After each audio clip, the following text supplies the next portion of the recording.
મારું નામ ગૌતમભાઈ પટેલ છે.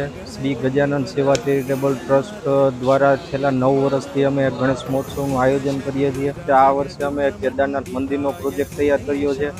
શક્તિયુવા ગ્રુપ દ્વારા સતત 2.5 મહિનાની મહેનતથી આ પ્રોજેક્ટ તૈયાર થયો છે અને આ પ્રોજેક્ટ તૈયાર થયા બાદ આને સફળતા અપાવવામાં સૌથી મોટો હાથ મીડિયા ચેનલ લોકોનો છે અને આ પ્રોજેક્ટ તૈયાર કરવામાં અમે થર્મોકોલ છે, લાકડાનો છોલ છે, લાઇટિંગ છે, પીઓપી છે, આવી નાની મોટી વસ્તુઓનો ઉપયોગ કર્યો છે અને મીડિયા ચેનલના માધ્યમથી હું સર્વ ધર્મપ્રેમી ભાઈઓ બહેનોને અમારા મંડળ તરફથી આમંત્રણ પાઠવું છું કે આપ દાદાના દર્શન કરવા અને પ્રોજેક્ટ નિહાળવા જરૂર પધારશો. આ પ્રોજેક્ટની અંદર કેદારનાથ મંદિર દર્શાવવામાં આવ્યું છે, હેલીપેડ છે, આર્મી કેમ્પ છે, ત્યારબાદ રોડ રસ્તા, બધી શોપ, મેડિકલ શોપ, આ બધું દર્શાવવામાં આવ્યું છે.